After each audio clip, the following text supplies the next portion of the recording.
आज आपण चिंचा गावात अशोक माध्यमिक विद्यालय चिंचा या शाळेमध्ये सराव पेपर देण्यासाठी आलतो. तर तिथं एकदम रिपोर्टरवर मारामार झाल्या. तुम्हाला जर रिपोर्टरवरच्या मारामारी पूर्ण बघायचं असेल तर ओके इन्फॉर्मेशनवर पूर्ण व्हिडिओ अपलोड झालेला आहे, तो बघा.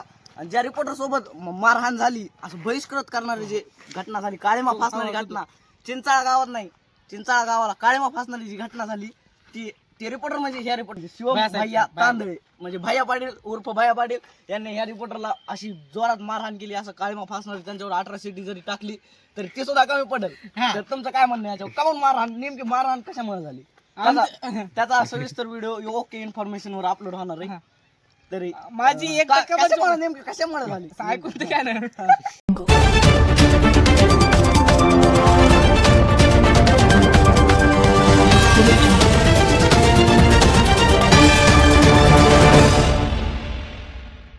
जे भैयासाहेब तांदळे आहेत त्यांनी तुम्हाला कशामुळे नेमकं कारण काय होतं, कारण मारहाण का म्हणून केली?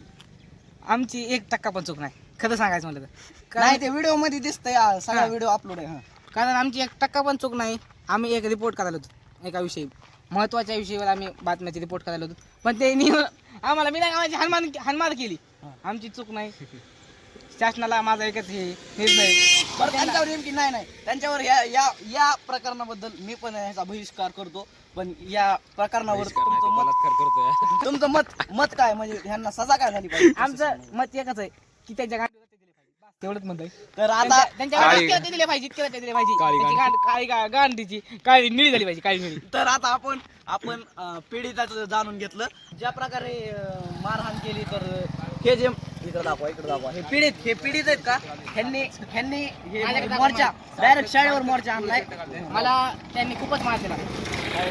त्यांना मारण्यासाठी एवढे विद्यार्थी आणलेले आहेत. तर ह्यांना विचारलं की हा, ते काळं शर्ट घालून होतं, सारखं पिवळं शर्ट घालून होतं, पण त्याची काळी दाढी होती, ते सारखं येत होतं. त्याला मारून गेलं त्या दिवशी. आता मारायला आलो त्याला मी. हा, तर त्याला अशा गांडी अशी त्यांनी त्याची गांड कशी, ते मारल्यावर कसं काळं निळं होतं तसं झालं पाहिजे. जरा नेमकं त्याचं झालं पाहिजे, ह्याचं झालं पाहिजे. त्याचं कोणाच तरी होईन ना. मारणारच झालं पाहिजे. कारण माझी 1% पण चूक नव्हती. हे आपले लाडके सगळ्यांचे बाप्पा तर मला तुम्ही एवढं सांगा की हे बरोबर शक्य, म्हणजे बरोबर आहे का चुकी मारणं? रिपोर्टरला मारणं चुकी? रिपोर्टरला मारणं चुकीचं आहे ना, कारण कानूनी जर ऐकलं तर त्यांच्याकडे भरीमसाठ आपलं काय म्हणतात पोलीस आहेत, सगळे पोलीस आहेत. त्यांना मरू त्यांच्या गांडी ढोंगणावर आता टाकलं त्यांच्या बी टाकावं लागणार ना आता. ते काळं पोरग होतं, हे तरी गोरं पाणी जरासं, ते काळं होतं ना. हा, ते पिवळं शर्ट घालून आलं ना, ते सापडू जातं त्याच्या मायाची पूजा सगळी. तर समाज हा फार तापलेला आहे बायासाहेबावर तापलेला आहे. आणि हे जे जुळे भाऊ आहेत का, भाऊ बोलण्यात चुकी होऊ शकते. तर हे स्पॉटवर होतात तुम्ही तिथं होत ना, मारताना? होत लय भरमसाठ मार. लय हाणलंय बाबा. कुत्र्यावनी कुत्र्यानं हाणलंय. नाही, हाणच पाहिजे होतं. तर त्यांच्यावर अशी कारवाई झाली पाहिजे. त्याच्या इकडे घ्या. त्याच्या अवघड जागेवर टप्पू दिवस म्हणतात, दाखवता येणार नाही बघा. त्याच्यामुळे ते येडा झाला direct, येडा. दाखवत असतं. इकडे Direct हे येडा बघा, हे गाव हे गाव बरोबर आहे का सांगा? कुत्र्याचं चावल्यासारखं इंजेक्शन घ्यावं लागतं, 18-19 इंजेक्शन घ्यावं लागतं. नाही, आपल्याकडे सरकार दवाखाना आहे, फुकट घेऊ शकता, काय अडचण नाही. नाही सांगितल्याबद्दल धन्यवाद. कॅमेरामॅन, तुम्ही कॅमेराचं काम करा, पुढचं नका. त्याच्यामुळे माफ करा आम्हाला.